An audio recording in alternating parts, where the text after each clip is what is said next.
ಓಂ ನಮೋ ಭಗವತೆ ವಾಸುದೇವಾಯ. ನಮಸ್ತೆ ಫ್ರೆಂಡ್ಸ್, ನಾನು ಕೃಷ್ಣ ಮಾತಾಡೋದು. ಇವತ್ತು ವಾಸುದೇವ ಆಸ್ಟ್ರೋಗೋಲ್ಡ್ ಯೂಟ್ಯೂಬ್ ಚಾನಲ್ಗೆ ನಿಮಗೆಲ್ಲ ಸ್ವಾಗತ. ಇವತ್ತಿನ ವಿಚಾರ ಏನಪ್ಪ ಅಂದರೆ ರಾಹು ಪ್ರಭಾವ, ರಾಹು ಎಫೆಕ್ಟ್ಸ್. ನಮ್ಮ ಜೀವನಗಳಲ್ಲಿ ರಾಹು ಲಗ್ನದಿಂದ ಎಲ್ಲಿ ಕೂತ್ಕೊಂಡ್ರೆ ಅದ್ರ ಎಫೆಕ್ಟ್ ಇರುತ್ತೆ. ಮತ್ತು ಎಜುಕೇಷನ್ ಟೈಮಲ್ಲಿ ಮತ್ತು ನಮ್ಗೆ ಯಾವುದಾದ್ರು ಒಂದು ಫಿಲಮ್ ಇಂಡಸ್ಟ್ರಿನೋ ಒಟ್ಟಿನಲ್ಲಿ ನೇಮ್ ಫೇಮ್ ಮಾಡಬೇಕು ಅಂದರೆ ರಾಹು ಎಲ್ಲಿ ಕೂತ್ಕೊಂಡ್ರೆ ಹೆಸರು ಮಾಡಿಕೊಡುತ್ತೆ. ಮತ್ತು ಜೀವನಗಳ ಕೆಲವೊಂದ್ಸಲ ಆಪತ್ತು ತಂದಿಡುತ್ತೆ. ರಾಹು ನೀವು ಅನ್ಕೊಂಡೇ ಇರಲ್ಲ, ಆದರೂ ಆಪತ್ತು ತಂದಿಡುವಂಥದ್ದು. ಇದು ಯಾವ ಸಮಯದಲ್ಲಿ ಅನ್ನೋದು ತಿಳಿಸ್ಕೊಡ್ತಾ ಹೋಗ್ತೀನಿ. ಮೊದಲನೇದಾಗಿ ರಾಹು ದಶೆ ಮಕ್ಕಳಲ್ಲಿ ಎಜುಕೇಷನ್ ಟೈಮಲ್ಲಿ ರಾಹು ದಶೆ ನಡೆದು ನಾನು ಹೇಳುವಂಥ ಕಾಂಬಿನೇಷನ್ಸಲ್ಲಿ ಏನಾದರೂ ಲಗ್ನದಿಂದ ಈ ಮನೇಲಿದ್ರೆ ಸ್ವಲ್ಪ ಎಚ್ಚರಿಕೆಯಿಂದ ಇರಬೇಕಾಗುತ್ತೆ. ನಮ್ಮ ಮಕ್ಕಳಿಗೆ ಏನಾದ್ರು ರಾಹು ದಶೆ ನಡೀತಾ ಇದೆ, ಕಾಂಬಿನೇಷನ್ಸ್ ಏನಾದರೂ ನಾನೀಗ ಹೇಳುವಂಥ ಜಾಗದಲ್ಲಿ ಇದೆ ಅಂದರೆ ಸ್ವಲ್ಪ ಎಚ್ಚರ ವಹಿಸ್ಬೇಕಾಗುತ್ತೆ. ನೋಡಿ, ಯಾವುದೇ ಲಗ್ನ ಆಗಿರಲಿ, ಮಗುಗೆ ರಾಹು ದಶ, ಮೊದಲನೇದಾಗಿ ರಾಹು ದಶ 18 ವರ್ಷ ನಡೀತದೆ. ಈ 18 ವರ್ಷ ನಡಿಬೇಕಾದ್ರೆ ರಾಹು ಎಜುಕೇಷನ್ ಟೈಮಲ್ಲಿ ನಡಿಬೇಕಾದ್ರೆ ಕಾಂಬಿನೇಷನ್ಸ್ ಅಲ್ಲಿ ಲಗ್ನದಿಂದ 3, 8, 12ನೇ ಮನೆಯಲ್ಲಿ ಏನಾದ್ರು ರಾಹು ಇದ್ರೆ, ಅದು ಯಾವುದೇ ನಾನು ಮೇಷ ಲಗ್ನ ಹಾಕೊಂಡಿದ್ದೀನಿ, ನಿಮ್ದು ವೃಷಭ ಲಗ್ನನೋ ಮಿಥುನ ಲಗ್ನನೋ ಇದ್ದಾಗ ಅಲ್ಲಿಂದ ರಾಹು 3ನೇ ಮನೆ, 8ನೇ ಮನೆ ಮತ್ತು 12ನೇ ಮನೆಯಲ್ಲಿ ಇದ್ದಾಗ ಮತ್ತು ಅದ್ರ ದಶಾ ನಡೆದಾಗ ಅವರು ಎಜುಕೇಷನ್ ಅಲ್ಲಿ ಸ್ವಲ್ಪ ವೀಕ್ ಆಗಿರ್ತಾರೆ. ಇದು ಫಸ್ಟ್ ವಿಚಾರ, ಎಜುಕೇಷನ್ ಅಲ್ಲಿ ತುಂಬಾ ವೀಕ್ ಆಗಿರ್ತಾರೆ. ಎರಡನೇ ವಿಚಾರ ಏನಪ್ಪ ಅಂದ್ರೆ ಅವರು ಸ್ವಲ್ಪ ಆಲ್ಕೋಹಾಲ್, ಡ್ರಗ್ಸ್ ತಗೊಳ್ಳೋಕ್ಕೂ ಮುಂದುವರಿತಾರೆ. ಯಾಕಂದ್ರೆ ರಾಹುಗೆ ಬಾಡಿ ಇಲ್ಲ, ಬರೀ ತಲೆ ಮಾತ್ರ. ಏನ್ ನೋಡಿದ್ರು ತಿನ್ಬೇಕು ಅನ್ಸುತ್ತೆ, ಮತ್ತೆ ಕುಡಿಬೇಕು ಅನ್ಸುತ್ತೆ. ಅದರಿಂದ ಎಫೆಕ್ಟ್ ಏನಾಗುತ್ತೆ ಅನ್ನೋದು ಗೊತ್ತಾಗಲ್ಲ.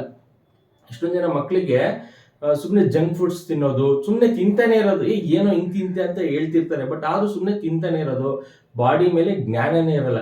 ಏನಕ್ಕೆ ಅಂದ್ರೆ ರಾಹು ಎಫೆಕ್ಟ್ ಅವ್ರಿಗಿದ್ದಾಗ, ಬ್ಯಾಡ್ ಕಾಂಬಿನೇಷನ್ಸ್ ಅಲ್ಲಿ ಇದ್ದಾಗ ಅವ್ರಿಗೆ ಈ ರೀತಿ ಸಮಸ್ಯೆ ಆಗ್ತಾ ಇರುತ್ತೆ.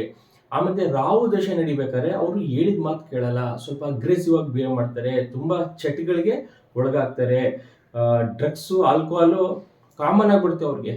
ಏನಕ್ಕೆ ಅಂದ್ರೆ ಕಾಂಬಿನೇಷನ್ಸ್ ನೆಗೆಟಿವ್ ಇದ್ದಾಗ ಅವರು ಈ ರೀತಿ ಯಾವ್ದಾದ್ರು ಒಂದು ಡ್ರಗ್ಸ್ಗೆ ತುತ್ತಾಗಿ ಅವರ ಜೀವನನೇ ಹಾಳು ಮಾಡ್ಕೊಳ್ಳೋ ಸ್ಟೇಜಲ್ಲಿ ಇರ್ತಾರೆ. ಆ ರಾಹು ದಶೆ ಕಂಪ್ಲೀಟ್ ಆಗೋ ತನಕ ಇದೇ ಸ್ಟೇಜಲ್ಲಿ ಇರ್ತಾರೆ.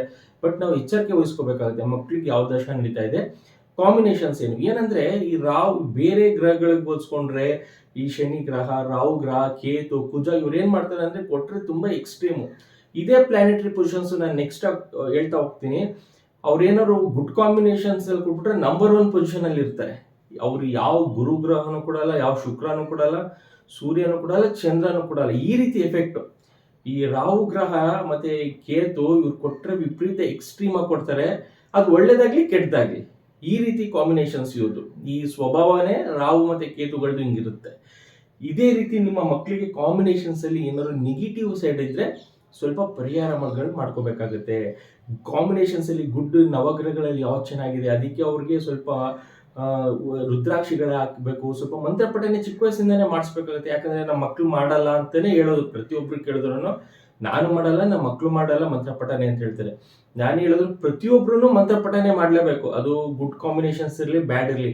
ಅದ್ರ ಜೊತೆ ಎಕ್ಸ್ಟ್ರೀಮ್ ಆಗಿ ಈ ರೀತಿ ಯಾರಿಗಿದೆ, ಎಸ್ಪೆಷಲಿ ಕಾಂಬಿನೇಷನ್ಸ್ ನೆಗೆಟಿವ್ ಸೈಡ್ ಇದೆ, 8ನೇ ಮನೆ ಇಟ್ಟಾಗಿದೆ, 12ನೇ ಮನೆ ಇಟ್ಟಾಗಿದೆ, ಅದ್ರ ದಶಾನೇ ನಡೀತಾ ಇದೆ ಅಂದಾಗ ಸ್ವಲ್ಪ ಹುಷಾರಾಗಿ ನೋಡ್ಕೊಳ್ಬೇಕು. ಯಾಕಂದ್ರೆ ತುಂಬಾ ಕೆಟ್ಟ ಸವಾಸ ಮಾಡೋದು, ಬ್ಯಾಡ್ ಫ್ರೆಂಡ್ಸ್ನ, ಅದು ಹಂಗೆ ಬಂದ್ಬಿಡುತ್ತೆ.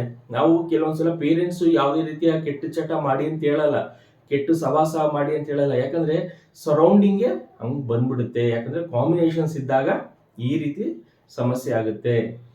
ಇದು ಫಸ್ಟ್ ವಿಚಾರ. ಎರಡನೇ ವಿಚಾರ ನೋಡಿ, ಈಗ ತಾನೇ ಹೇಳಿದ್ರೆ ಕಾಂಬಿನೇಷನ್ಸ್ ಅಲ್ಲಿ ನೆಗೆಟಿವ್ ಆಗಿದ್ರೆ ಅಂತ. ಈಗ ಎರಡನೇ ವಿಚಾರ ವೃಷಭ ಮತ್ತೆ ಮಿಥುನದಲ್ಲಿ ಏನಾದ್ರು, ಯಾಕಂದ್ರೆ ಇಲ್ಲಿ ವೃಷಭದಲ್ಲಿ ನಾವು ಉಚ್ಚ ಅಂತ ಹೇಳ್ತೀವಿ ರಾಹುನ. ರಾಹುಗೆ ವೃಷಭ ಮತ್ತೆ ಮಿಥುನದಲ್ಲಿ ಏನಾದ್ರು ಇದ್ರೆ ರಾಹು ಗ್ರಹ ಸ್ವಲ್ಪ ಯಾವುದೇ ರೀತಿಯ ಸಮಸ್ಯೆ ಇದ್ರು ಹೊರಗೆ ಬರ್ತಾರೆ. ಉಚ್ಚ ಮೊದಲಿಂದಾಗಿ ಅವರು ಈ ಮನೆ ಉಚ್ಚ ಮತ್ತೆ ವೃಷಭದಲ್ಲಿ ನೀಚ ಆಗಿರುತ್ತೆ ರಾಹು. ಇದ್ರ ಆಪೋಸಿಟ್ ಕೇತು. ಕೇತು ಇಲ್ಲಿ ಉಚ್ಚ ಆಗಿರ್ತಾರೆ, ವೃಷಭದಲ್ಲಿ ನೀಚ ಆಗಿರ್ತಾರೆ. ಈ ರಾಹು ಏನಾದ್ರು ವೃಷಭ ರಾಶಿಯಲ್ಲಿ ಇದ್ದು ಮತ್ತೆ ಮಿಥುನ ರಾಶಿಯಲ್ಲಿ ಏನಾದ್ರು ಇದ್ರೆ, ಎರಡು ರಾಶಿಯಲ್ಲಿ ಯಾವ್ದ್ರಲ್ಲಿ ಒಂದು ಇದ್ರು ಅವ್ರಿಗೆ ಸಮಸ್ಯೆಯಿಂದ ಹೊರಗೆ ಬರ್ತಾರೆ. ಯಾವುದೇ ರೀತಿಯ ಸಮಸ್ಯೆ ಇಲ್ಲ. ಇದೊಂದ್ಸಲ ನೋಡ್ಕೋಬೇಕಾಗುತ್ತೆ. ಮಿಥುನದಲ್ಲಿ, ವೃಷಭದಲ್ಲಿ ಇದೆಯಾ ಅಥವಾ ಮಿಥುನದಲ್ಲಿ ಇದೆಯಾ ಅಂತ. ಅಲ್ಲಿದ್ರು ಈ ಬೈ ಚಾನ್ಸ್ ಏನಾದ್ರು 3, 8, 12 ಕಾಂಬಿನೇಷನ್ಸ್ ಇದ್ರು ಅಲ್ಲಿಂದ ಸ್ವಲ್ಪ ಹೊರಗೆ ಬರುವಂಥದ್ದು. ಮತ್ತೆ ಒಳ್ಳೆ ಪ್ಲಾನೆಟ್ ಯಾವುದು, ಲಗ್ನದಿಂದ ಎಲ್ಲಿ ಕುತ್ಕೊಂಡ್ರೆ ರಾಹು ಚೆನ್ನಾಗಿ ನಮಗೆ ಲೈಫ್ನ ಲೀಡ್ ಮಾಡ್ಬೋದು, ಜೀವನ ಸರಾಗವಾಗಿ ನಡೆಸ್ಬೋದು, ಯಾವುದೇ ಕೆಟ್ಟ ಚಟಗಳಿಲ್ಲದೆ, ಕೆಟ್ಟ ಸವಾಸ ಇಲ್ಲದೆ. ಅಂದರೆ ಕಾಂಬಿನೇಷನ್ಸಲ್ಲಿ ವಿಪರೀತ ದುಡ್ಡು ಕೊಡುವಂಥದ್ದು ನೋಡಿ. 2, 7, 4, 5, 7, 9, 10 ಮತ್ತು 11ನೇ ಮನೆಯಲ್ಲಿ ಏನಾದರೂ ರಾಹು ಇದ್ರೆ ತುಂಬಾನೇ ಚೆನ್ನಾಗಿರುತ್ತೆ, ಯಾವುದೇ ರೀತಿಯ ಸಮಸ್ಯೆ ಇಲ್ಲ. ಇಲ್ಲ ಇನ್ನೊಂದು ಏನಾಗುತ್ತೆ ಅಂದರೆ, ರಾಹು ಏನಾದರೂ 5ನೇ ಮನೆಯಲ್ಲಿ ಕಿತ್ಕೊಂಡ್ರೆ ಮಕ್ಕಳಾಗಲ್ಲ ಅನ್ನೋದು ಎಷ್ಟೊಂದು ಜನ ಕಾನ್ಸೆಪ್ಟ್. ಆ ರೀತಿ ಏನಿಲ್ಲ, ಕಾಂಬಿನೇಷನ್ಸಲ್ಲಿ ಅದು ಎಲ್ಲಿ ಇರುತ್ತೋ ಅದು ಕೊಟ್ಟೇ ಕೊಡುತ್ತೆ. ಮಕ್ಕಳು ವಿಚಾರ ಆಗಲಿ, ಮದುವೆ ವಿಚಾರ ಆಗಲಿ, ಆ ರೀತಿ ಏನು ಸಮಸ್ಯೆ ಇಲ್ಲ. 7ನೇ ಮನೇಲಿ ಕೂತ್ಕೊಂಡ್ರೆ ಮದುವೆ ವಿಚಾರ ಅಂತ ಹೇಳ್ತಾರೆ, ಆ ರೀತಿ ಬರಲ್ಲ ಜ್ಯೋತಿಷ್ಯ ಶಾಸ್ತ್ರದಲ್ಲಿ. ಏನಂದ್ರೆ ಡೇ ಟು ಟೈಮಿಂಗ್ಸ್ ಪ್ಲೇಸ್ ಹಾಕಿದಾಗ ಇಂತಿಂಥ ಜಾಗದಲ್ಲಿ ಇದೆ, ರಾಹು 5ನೇ ಮನೇಲಿ ಇದೆ, ಅದಕ್ಕೆ ಮಕ್ಕಳಾಗ್ತಿಲ್ಲ ಅಂತ ಹೇಳ್ತಾರೆ. ಖಂಡಿತ ಆ ರೀತಿ ಜ್ಯೋತಿಷ್ಯ ಶಾಸ್ತ್ರ ವರ್ಕ್ ಆಗಲ್ಲ. ಅದು ಎಲ್ಲಾದ್ರೂ ಕೂತ್ಕೊಳ್ಳಿ, ಕಾಂಬಿನೇಷನ್ಸ್ ಅಲ್ಲಿ ನೆಗೆಟಿವ್ ಸೈಡ್ ಕೂತ್ಕೊಂಡ್ರೆ ನೆಗೆಟಿವ್ ಮಾಡುತ್ತೆ, ಪಾಸಿಟಿವ್ ಸೈಡ್ ಕೂತ್ಕೊಂಡ್ರೆ ಪಾಸಿಟಿವೇ ಮಾಡುತ್ತೆ. ಇದೇ ಜ್ಯೋತಿಷ. ಎಷ್ಟೊಂದು ಜನ ಏನಾಗುತ್ತೆ ಅಂದ್ರೆ ಸುಮ್ಮನೆ ಕುಂಡ್ಲಿ ನೋಡಿ ಡಿಸೈಡ್ ಮಾಡುವಂಥದ್ದು, ಮಕ್ಕಳಾಗಿಲ್ವಾ, ಅಲ್ಲಿ ಇನ್ನೇನೋ ಕಾಂಬಿನೇಷನ್ಸ್ ಇರುತ್ತೆ, ಅವ್ರಿಗೆ 4ನೇ ಮನೆ ನಡೀತಾ ಇರುತ್ತೆ, ಅಲ್ಲಿ ಸಮಸ್ಯೆ ಆಗ್ತಾ ಇರುತ್ತೆ. ಸೊ ಜ್ಯೋತಿಷ ಶಾಸ್ತ್ರದಲ್ಲಿ ಕಾಂಬಿನೇಷನ್ಸ್ ಅಲ್ಲಿ ಎಲ್ಲಿ ಕೂತಿದೆ ಅನ್ನೋದು ನೋಡ್ಕೊಂಡು ನಾವು ಮುಂದುವರಿಬೇಕಾಗುತ್ತೆ. ಮತ್ತೆ ಫಿಲಮ್ ಇಂಡಸ್ಟ್ರಿ ಆಕ್ಟಿಂಗ್ ಮಾಡಬೇಕು, ನಮ್ಮ ಮಕ್ಳು ಏನಾದ್ರು ಆಕ್ಟಿಂಗ್ ಮಾಡಬೇಕು ಅಂದ್ರೆ ರಾಹು ಗ್ರಹ ಇರಲೇಬೇಕು. ಅವರು ಸ್ಕ್ರೀನಲ್ಲಿ ಬರಬೇಕು, ಫಿಲಮಲ್ಲಿ ಬರಬೇಕು, ಮತ್ತೆ ಯಾವ್ದಾದ್ರು ಒಂದು ಟಿವಿ ಪ್ರೋಗ್ರಾಮ್ ಅಲ್ಲಿ ಬರಬೇಕು ಅಂದ್ರೆ ರಾಹು ಗ್ರಹ ತುಂಬಾ ಚೆನ್ನಾಗಿರ್ಬೇಕಾಗುತ್ತೆ.